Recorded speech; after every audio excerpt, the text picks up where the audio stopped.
Baik, kita akan sampai kepada firman Tuhan yang kita akan baca dan kita pelajari hari ini dengan judul mengerjakan hal kecil, membuka jalan untuk pekerjaan yang lebih besar.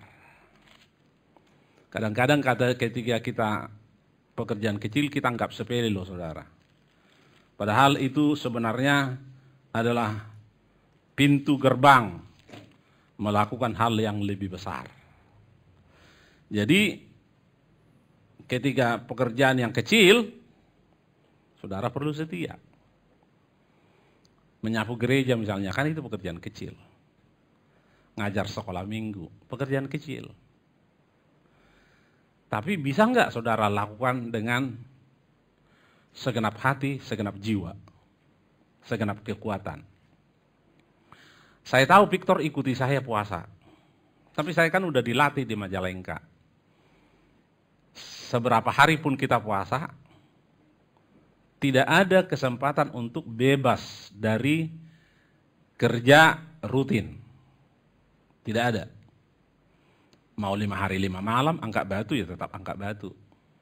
Tidak ada misalnya, ya udah kau udah puasa 5 hari 5 malam, udah kayak tengkorak kau sekarang, gak usah kau angkat batu, nggak ada. Jadi si Victor saya genjok terus juga saudara kalau datang ke sini. Ada aja kerjaan saya bilang. Sama si Jaya bilang kalau kau nggak ada kerjaan ke pastori, pasti ada kerjaan. Saya geber juga terus saudara. Waktu hari Kamis saya suruh pulang cepat karena mau doa saudara. Saya tahu dia puasa, tapi saya geber terus. Saya kan cuma kena ahli, ambil ini ambil itu gitu kan. Tapi mereka di luar sana, saudara lihat pilar Duang 2 itu udah keren itu sekarang, udah kayak Pondok Indah. Setelah dicat air, dicat minyak, siapa yang kerjain ya? Victor dan yang lain. Ada Jaya, ada Tian, pokoknya saya geber terus saudara. Kalau nggak mau capek ya jangan datang ke pastori, kan gitu. Berangan-angan aja di rumah. Kalau sudah datang ke sini saya akan geber. Nah, mengerjakan hal kecil membuka jalan untuk pekerjaan yang lebih besar. Kita mulai dari kitab Kejadian pasal 37. Kejadian pasal 37. Ayat 12 sampai ayat 17. Saya baca 12, Bapak Ibu baca ayat 13. Sudah ketemu ya? Kelewat kalau lama cari kitab Kejadian. Yusuf dijual ke tanah Mesir. Pada suatu kali pergilah saudara-saudaranya menggembalakan kambing domba ayahnya dekat Sikem 2-3.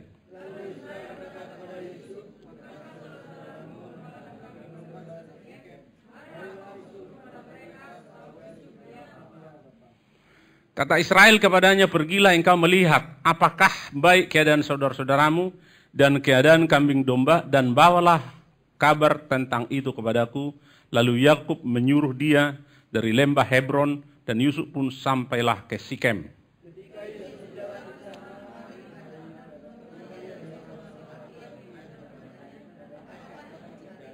Sahutnya, aku mencari saudara-saudaraku, tolonglah katakan kepadaku, di mana mereka menggembalakan kambing domba.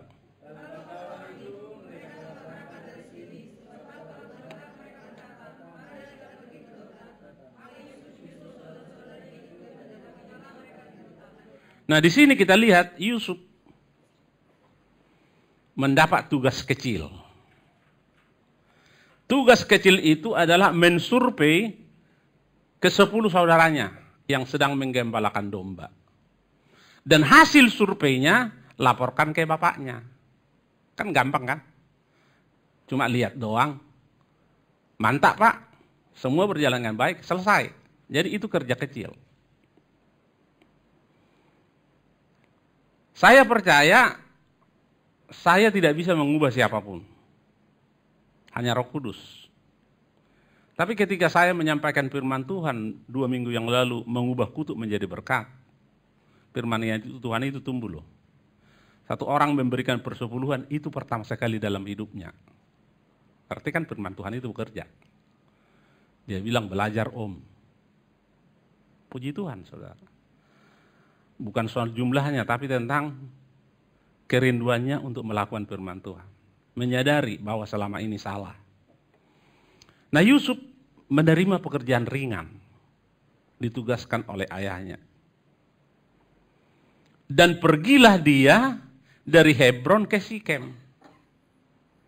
Kalau saudari lihat Google Map hari ini, dari Hebron ke Sikem itu kira-kira 50 mil.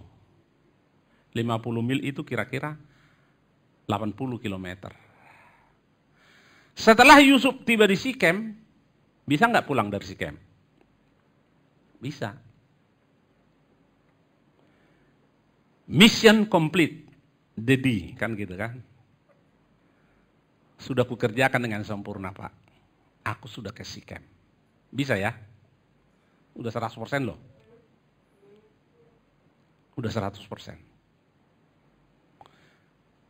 Kira-kira dibarahin ayahnya nggak kalau pulang dia dari Sikem? Enggak mungkin.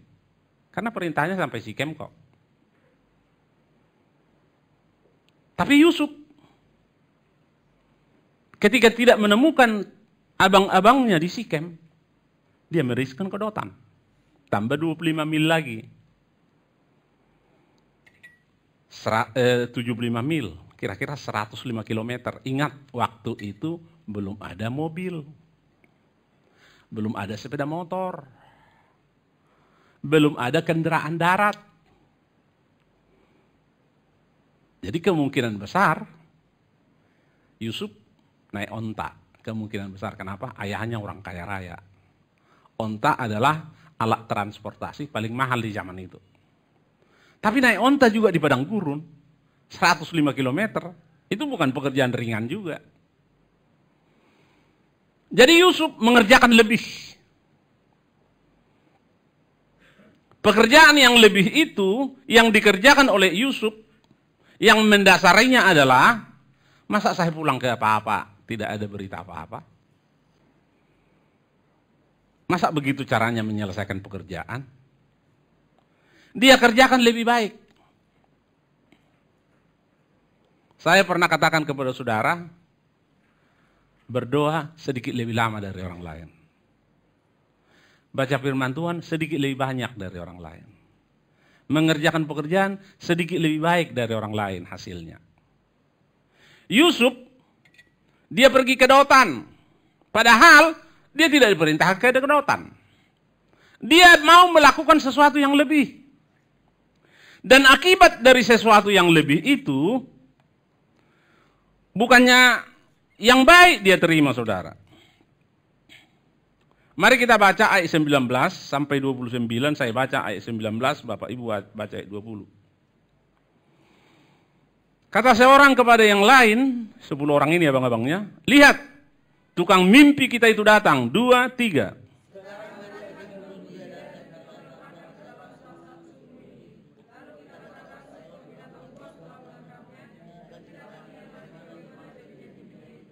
Ketika Ruben mendengar hal ini, ia ingin melepaskan Yusuf dari tangan mereka, sebab itu katanya, janganlah kita bunuh dia.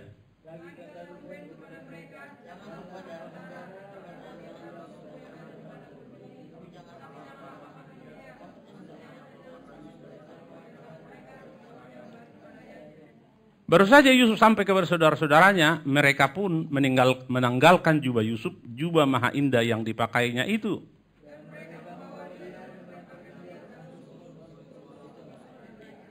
Ya, sampai situ dulu, sumur itu kosong. Menggali sumur di Jakarta. Sumur kita ini mungkin sekitar 25 meter.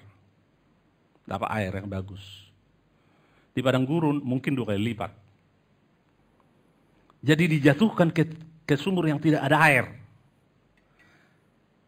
Kalau nggak patah-patah udah puji Tuhan. Nggak ada air di bawah. Dan jauh itu.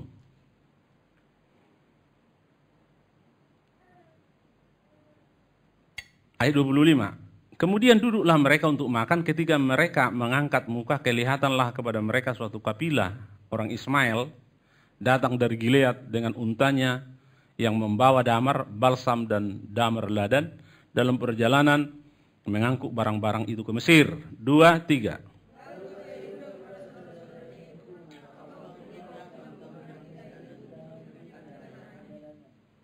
Marilah kita jual dia kepada orang Ismail ini, tetapi janganlah kita apa-apakan dia, karena ia saudara kita dan darah daging kita, dan saudara-saudaranya mendengarkan perkataan itu.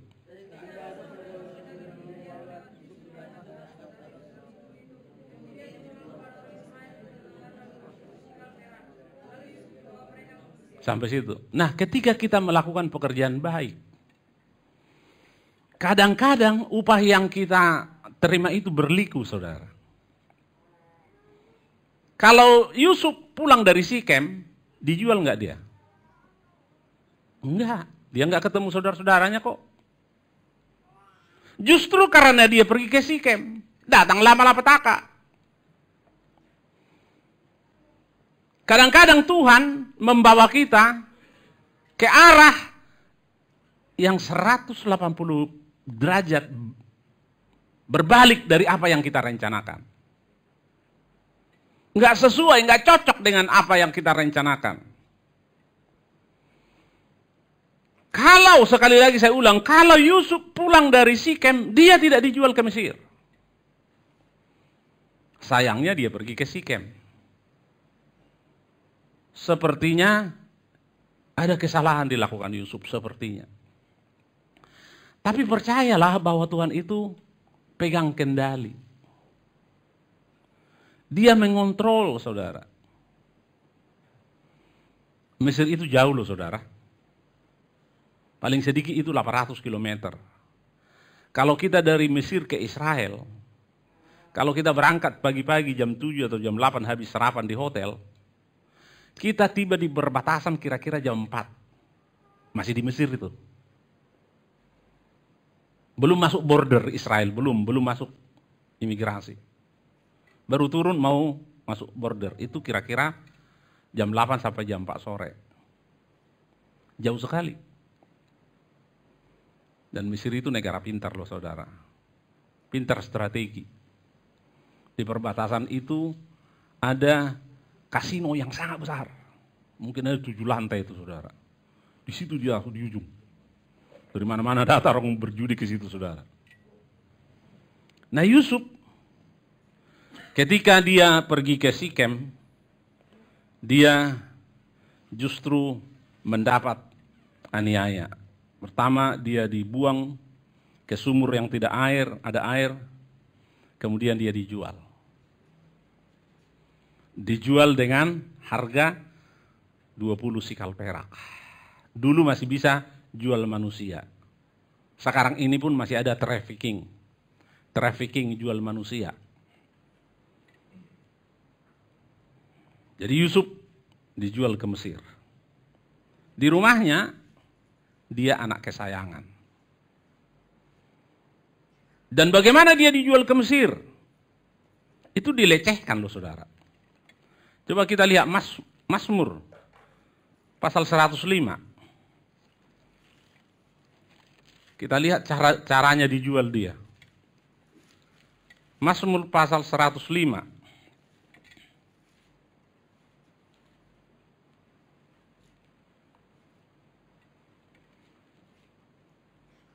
Ayat 17 sampai 19.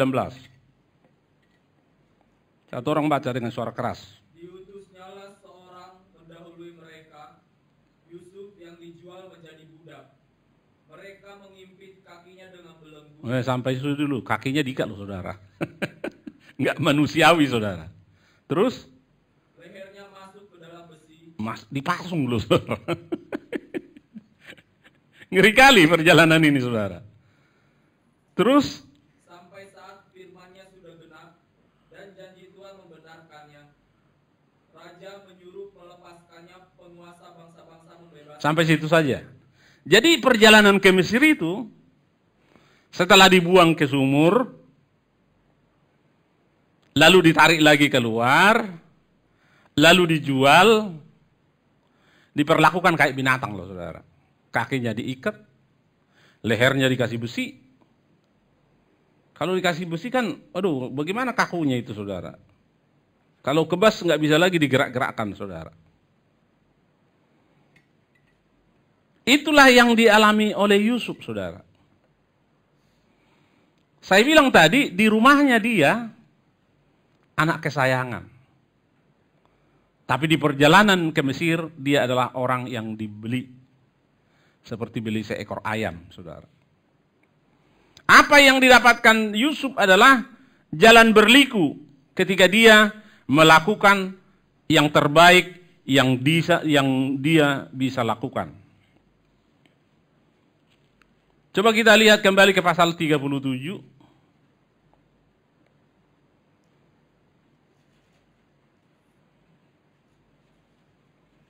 Ayat 36.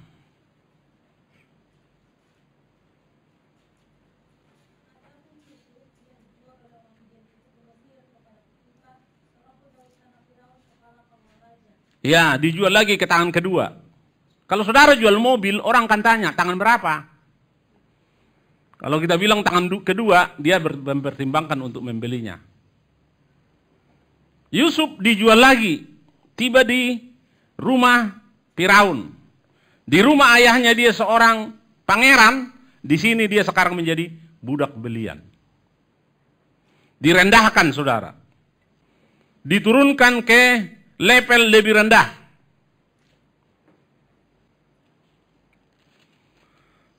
Coba kita lihat Kejadian pasal 39 ayat 1 sampai 4. Baca dengan suara keras. Adapun Yusuf telah dibawa ke Mesir, dan Potifar seorang Mesir, pegawai istana Firaun, kepala pengawal raja, membeli dia dari tangan orang Ismail yang telah membawa dia ke situ. Tetapi Tuhan menyertai Yusuf, sehingga ia menjadi seorang yang selalu berhasil dalam pekerjaannya. Maka tinggallah ia di rumah tuannya orang Mesir itu. Setelah dilihat oleh tuannya bahwa Yusuf disertai Tuhan dan bahwa Tuhan membuat berhasil segala sesuatu yang dikerjakannya, maka Yusuf mendapat kasih tuannya dan ia boleh melayani dia. Kepada Yusuf diberikannya kuasa atas rumahnya dan segala miliknya diserahkannya kepada kekuasaan Yusuf. Nah, Yusuf disertai Tuhan. Kenapa disertai Tuhan? Tuhan punya alasan. Alasan Tuhan adalah Yusuf mengerjakan lebih baik. Sehingga dia disertai Tuhan, saudara. Segala pekerjaannya berhasil. Benar dia menjadi budak, tapi dia menjadi CEO di rumah Potifar. Potifar adalah kepala pengawal raja. Berarti Potifar bintang 4, jenderal. Di rumahnya banyak orang. Dan Yusuf menjadi CEO di sana. Menjadi orang kedua. Karena apa? Disertai Tuhan. Kalau saya teringat tahun 2019. Bagaimana Ahok dimasukkan ke penjara. Karena keseleo lidah di Kepulauan Seribu. Divonis itu Ahok berkata, satu-satu akan dipermalukan oleh Allah. Dan ramai waktu itu postingan Gusti Orasare, Tuhan tidak tidur. Apa yang dikatakan Ahok 100% benar. Semua digasak sama Tuhan, semua. Rizik masuk penjara 4 tahun. Belum seluruh perkaranya selesai. Perkaranya Pirsa belum. Menghina orang Sunda campur racun belum. Menghina orang Kristen belum. Jadi masih banyak. Nanti akan dirapel semua itu. Jadi Tuhan bukan Tuhan yang tidur, saudara. Tuhan adalah Tuhan yang melihat apa yang saudara kerjakan, meskipun tidak dilihat orang lain. Saya tidak melihat saudara berdoa 3 jam, jam 1 malam, jam 2 malam. Saya tidak lihat saudara. Tapi Tuhan melihat saudara. Dan ketika Tuhan melihat saudara, dia punya oleh-oleh untuk saudara. Oleh-olehnya itu adalah yang tidak pernah dilihat oleh mata, yang tidak pernah dengar oleh telinga, yang tidak pernah timbul di hati manusia, suatu waktu akan diberikan Tuhan kepada saudara. Jadi ketika Yusuf menjadi CEO, belum selesai, saudara. Rupanya istri Potifar jatuh cinta sama Yusuf. Dirayu-rayunya Yusuf berhari-hari, saudara. Supaya Yusuf berselingkuh dengan dia. Coba pasal 39 ayat 10.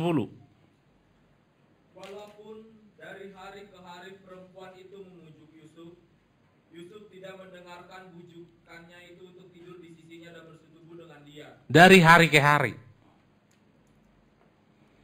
Umur 18.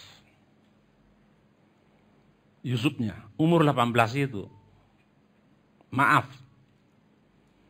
Umur 18 itu nggak usah disentuh, agak dipelototin aja bisa birahi, saudara, umur 18. Itu usia yang sangat rawan. Tapi Yusuf bisa bertahan dari hari ke hari, saudara. Ini luar biasa. Hebat. Saya pernah dinasihatin orang, dia bilang begini. Nggak peduli siapapun, saudara. Dia bilang laki-laki itu seperti orang ngantuk. Dikasih bantal, ya tidur. Jadi laki-laki kalau dapat godaan, ya seperti dikasih bantal. Tapi Yusuf enggak. Yusuf bisa bertahan, saudara. Akibatnya apa? Ayat 16 dan 17. Juga ditaruhnya baju Yusuf itu di sisinya sampai tuan rumah pulang. Perkataan itu juga lah yang diceritakan perempuan itu kepada Potifar, katanya, hamba orang Ibrani yang kau bawa kemari itu datang kepadaku untuk mempermainkan aku. Terus. Tetapi ketika aku berteriak sekeras-kerasnya, ditinggalkannya bajunya padaku lalu ia lari keluar. Baru saja didengar oleh tuannya perkataan yang diceritakan istrinya kepadanya. Begitulah aku diperlakukan oleh hambamu itu. Maka bangkitlah amarahnya. Ayat 20. Lalu Yusuf ditangkap oleh tuannya dan dimasukkan ke dalam penjara, tempat tahanan-tahanan raja dikurung. Demikianlah Yusuf dipenjarakan di sana. Ya, jalannya makin berliku, saudara. Sekarang dipitnah. Istri Potifar memfitnah. Seperti Esau memfitnah. Istri Potifar memfitnah. Dan kita tidak lihat Yusuf membela diri. Nggak selalu kita harus membela diri, saudara. Lebih bagus berdiam diri. Jangan membela diri. Lu nggak tahu siapa gue.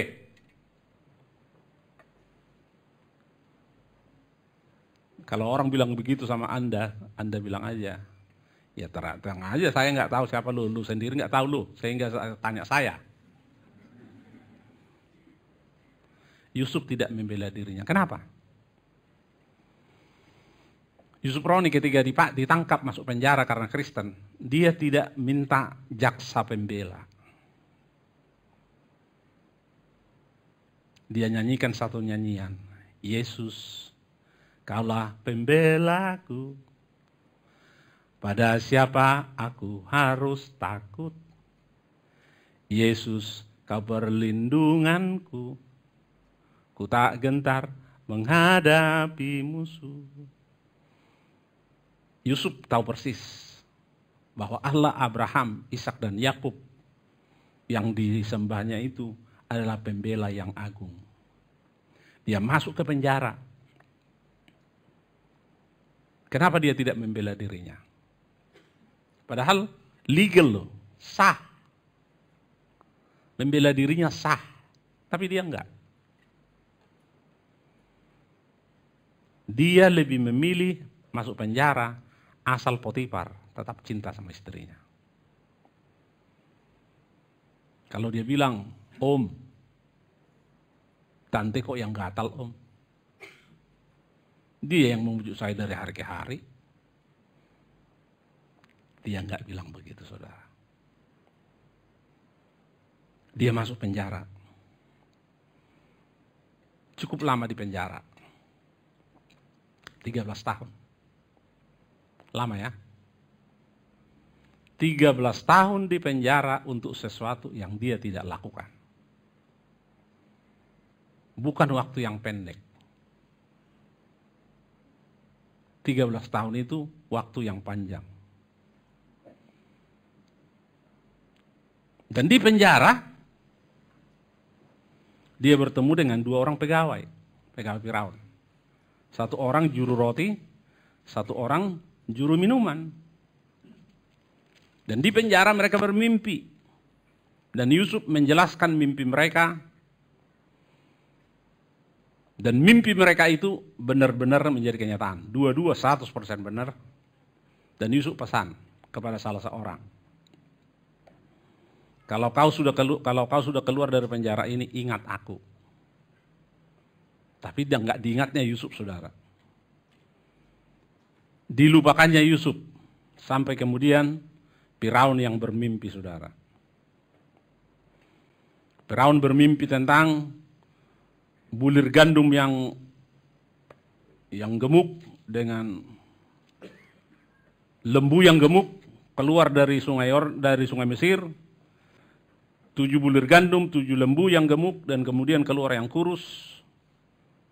Baik bulir gandum yang kurus dengan lembu yang kurus memakan bulir gandum yang gemuk, dan yang kurus memakan lembu yang kurus, yang lembu kurus memakan lembu gemuk tetapi tetap kurus.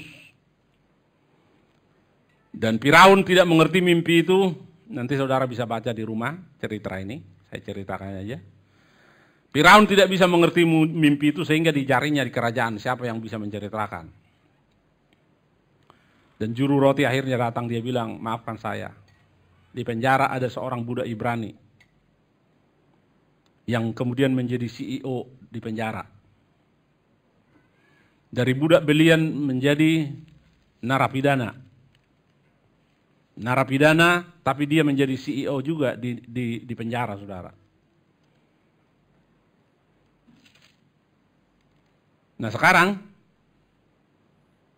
juru roti datang dan berkata kepada Firaun, aku ingat di penjara ada orang yang menjelaskan mimpi kami, dan sekarang suruhlah orang ke penjara untuk ambil dia. Dan Yusuf dipanggil, bajunya diganti dalam 1 hari, baju penjara biasanya kuning ya. Rompi KPK itu kan warna kuning, diganti. Dia menghadap Firaun. Sekarang kita lihat pasal 41.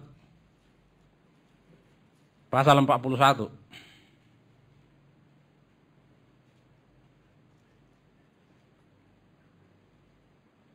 Ayat 45 bagian terakhir.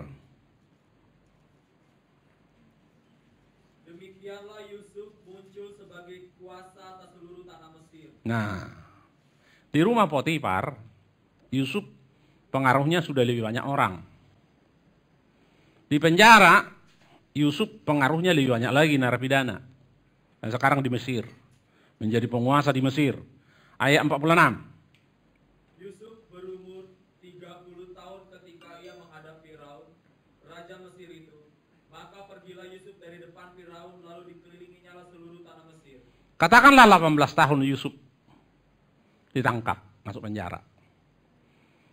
Dia menjadi orang kedua di Mesir. Mesir itu adalah negara terhebat di muka bumi di zaman itu. Dia menjadi orang kedua di Mesir umur 30. Tidak ada wakil presiden umur 30 di seluruh muka bumi hari ini. Tidak ada wakil raja di seluruh dunia umur 30 hari ini. Ini adalah history maker. Umur 30 menjadi wakil raja di negeri orang.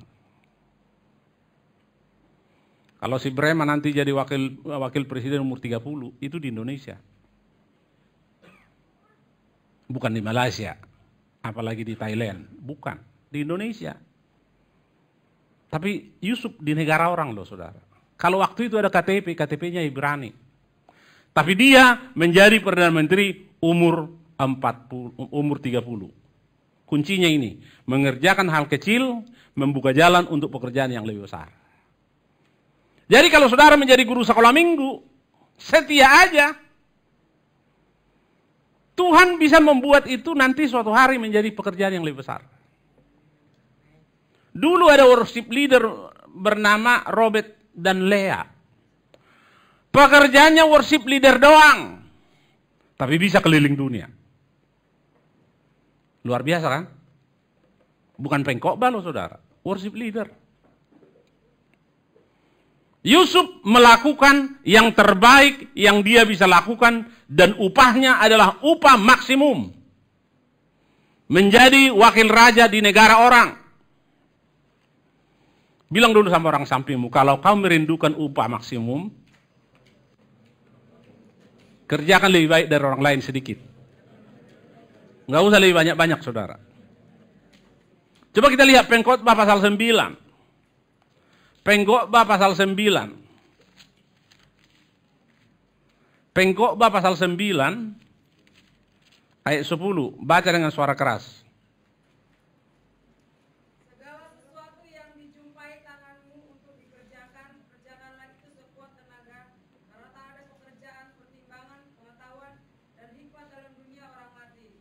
Kemana engkau akan pergi? Alkitab menyuruh kita segala sesuatu yang dijumpai tanganmu untuk dikerjakan, kerjakan dengan yang terbaik, dengan sekuat tenaga.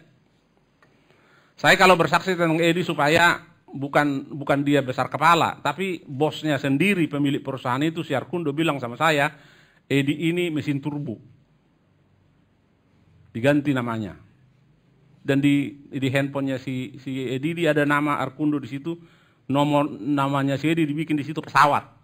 Dulu pesawat. Kenapa? Kamu ke rumah dong, baru sebentar udah tiba di rumah. Jadi dibikin pesawat namanya. Sekarang digantinya turbo. Mengerjakan yang terbaik yang bisa dikerjakan tangan. Upahnya adalah maksimal dari Tuhan. Coba kita lihat sebaliknya. Pengkhotbah pasal 10. Ini sebaliknya. Pengkhotbah pasal 10 ayat 18. Oleh karena kemalasan runtuhlah atap, dan oleh karena kelambanan tangan bocorlah rumah. Iya. Nggak boleh jadi malas, saudara. Runtuh atap. Kelambangan tangan, bocorlah rumah. Orang Amerika bilang, what you can do today, don't wait till tomorrow. Apa yang kau kerjakan hari ini, bisa kerjakan hari ini. Jangan tunggu sampai besok. Kerjakan sampai hari ini.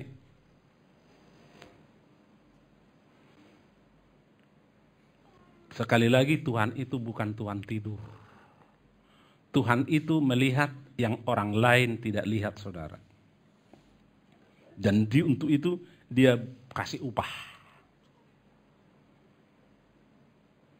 Coba kita lihat apa yang dikatakan oleh Alkitab. 1 Tawarikh pasal 11. 1 Tawarikh pasal 11. Ayat 10 sampai 14. Baca.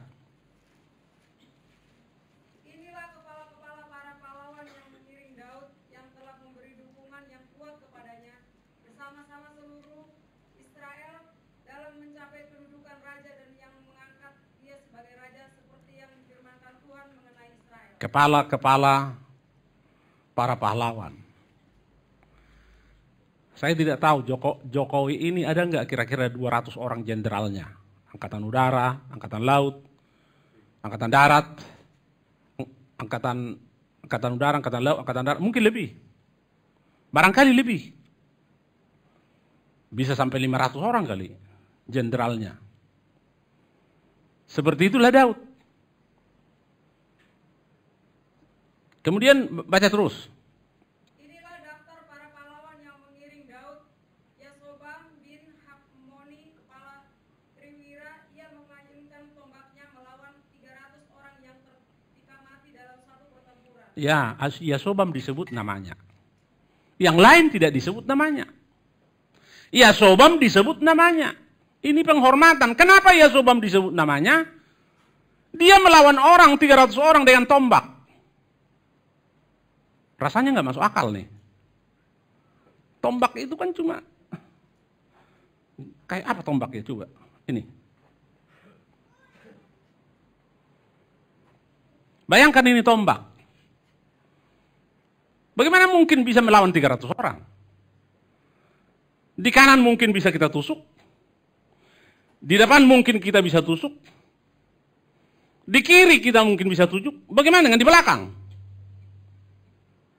Menusuk kita kayak sate, saudara. Kalau senapang mesin yang dibawa, 300 orang bisa mati, saudara. Ini tombak. Ini hanya pegang tombak, mengalahkan 300 orang. Bilang dulu sama orang sampingmu, mengikut Tuhan itu yang tidak mungkin jadi mungkin, biasa itu, bilang begitu.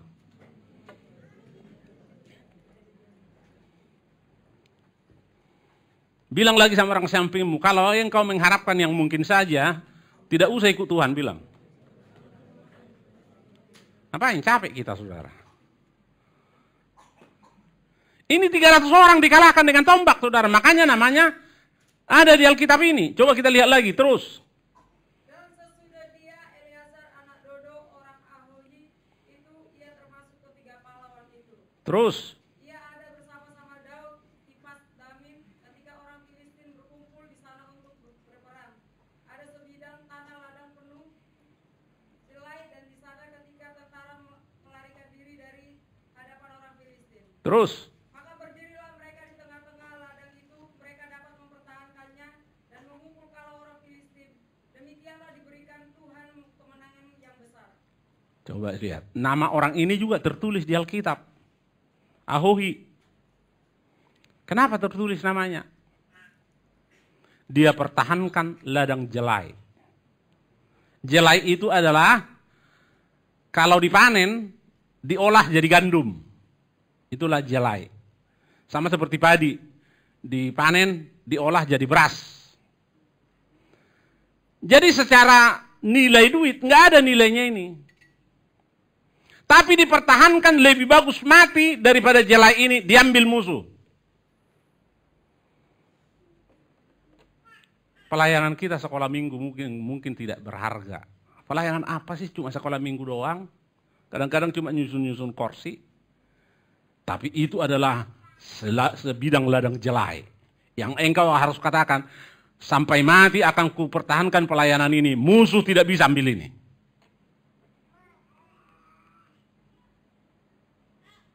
Pahlawan-pahlawan Daud itu disebut di Alkitab karena mereka melakukan yang orang lain anggap sepele, saudara. Jadi apapun pelayanan saudara, kalau pelayanan itu kecil, misalnya hanya mengatur jadwal, ketik mengatur jadwal.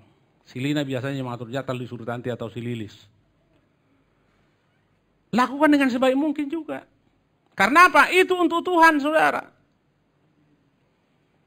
Dan Tuhan akan menghargai itu. Alkitab katakan kepada kita, judul khotbah hari ini adalah mengerjakan hal kecil, membuka jalan untuk pekerjaan yang lebih besar.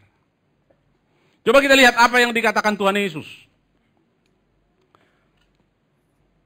Ketika Tuhan Yesus pertama sekali khotbah di atas muka bumi, dia katakan kalimat ini, saudara. Matius pasal 5. Ayat 41. Dan siapapun yang memaksa engkau berjalan sejauh 1 mil, berjalanlah bersama dia sejauh 2 mil. Nah, Tuhan Yesus mengajar kita kualitas. Disuruh 1 mil, lakukan 2 mil. Ayat ini belum muncul di masa Yusuf. Ayat ini baru muncul 4.000 tahun kemudian. Tapi Yusuf sudah menangkap bahwa kalau kita bisa mengerjakan lebih baik, kenapa enggak? Jangan seperti semboyan orang, kalau bisa dipersulit, kenapa dipermudah? Itu semboyan setan, saudara. Kalau bisa kita kerjakan lebih baik, kenapa enggak?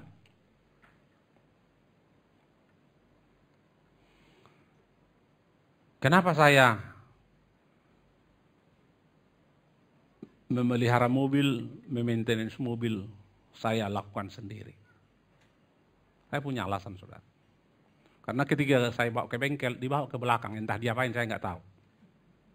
Dan saya nggak mau seperti itu. Kita bilang ganti oli, entah diganti di belakang, nggak tahu kita.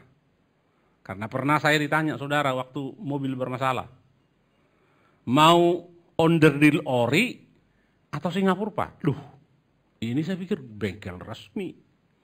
Kok pertanyaannya seperti ini? Dan pekerjaannya membuat saya berbahaya, saudara. Hanya mengganti oli, nggak dikunci apanya dari bawah pakai kunci. Setelah saya tiba di rumah, dekat loh bengkelnya, saudara, nggak nyampe 5 km dari sini. Setelah saya tiba di rumah, saya lihat udah bocor. Loh, gila saya pikir. Akhirnya saya kencangin sendiri pakai kunci. Sejak saat itu, saya tidak mau ke bengkel. Jauh ke atrium di sana, saya bawa ke atrium, saya tongkrongin, saudara. Saya mau ganti busi, saya beli busi, pasang di depan mata saya, dipasang. Tuhan Yesus mengajarkan kita mengerjakan yang lebih baik, lebih berkualitas, dan itu wajar, saudara. Dan Tuhan Yesus pasti mengubah, saudara, tidak mungkin tidak. Coba kita lihat Matius pasal 25. Matius pasal 25. Ini sedang berbicara tentang talenta. Ada yang 5, ada yang 2, ada yang 1. Ayat 21. Maka kata tuannya itu kepadanya, baik sekali perbuatanmu itu, hai hambaku yang baik dan setia, engkau telah setia dalam perkara kecil, aku akan memberikan kepadamu tanggung jawab dalam perkara yang besar.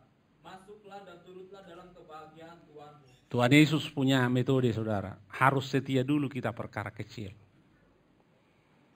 baru setia perkara besar. Jangan saudara berangan-angan, kalau saya dapat berkat 1 miliar, aku kasih persembahan persepuluhannya. Padahal 10.000 pun saudara nggak bayar persembahan persepuluhan. Bohong gede itu, saudara. Setia dulu perkara kecil, baru Tuhan kasih perkara besar. Kalau perkara kecil aja saudara nggak setia, bagaimana perkara besar mau dikasih? Nggak mungkin, saudara. Jadi kalau saudara bayar setia, bayar perpuluhan 10.000, beberapa lama kemudian Tuhan kasih saudara 50.000 perpuluhan. Beberapa lama kemudian Tuhan kasih 100.000. Begitu, yang setia perkara kecil, Tuhan kasih perkara besar. Tidak setia perkara kecil, jangan mimpi perkara besar. Jadi penting setia. Dan setia itu durasinya seumur hidup kita. Kalau tidak, berarti kita angin-anginan, saudara.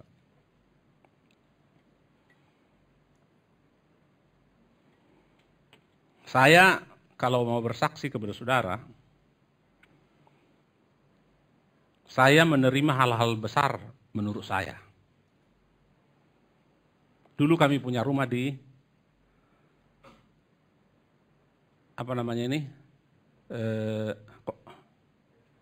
perumahan ini ya, Bukit Permai.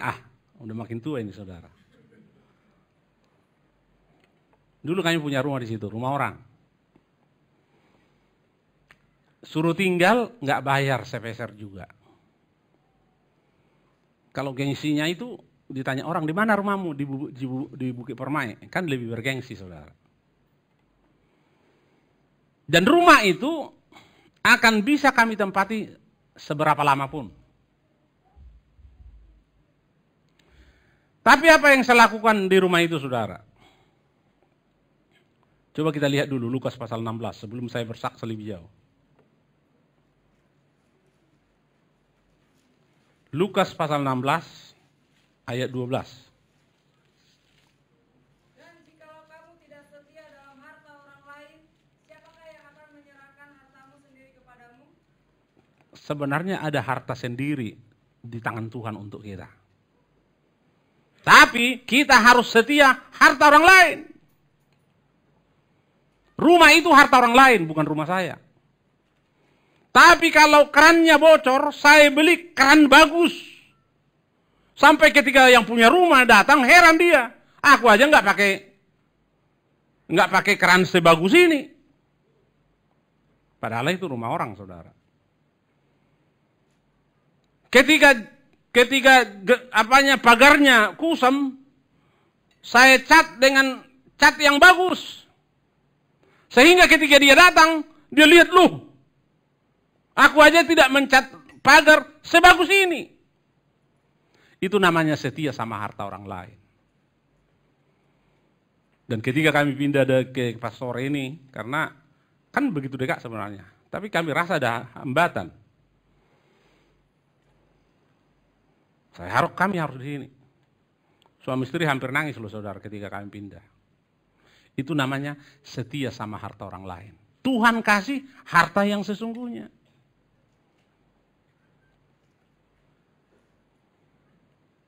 Tahun 86-87 saya ada di Surabaya.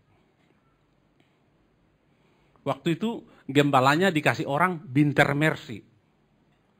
Sekarang tidak ada lagi Binter Mercy saya lihat di jalan. Mungkin sudah bosi tua semua. Binter Mercy itu motor yang agak besar. Dan boros minyaknya. Dikasih Pak Gembala ini oleh orang. Binter Mercy ini. Pak Gembalanya nggak tahu naik motor. Saya yang tahu naik motor. Jadi saya menguasai motor itu. Kenapa? Dia nggak bisa naik motor. Bagaimana mau pakai?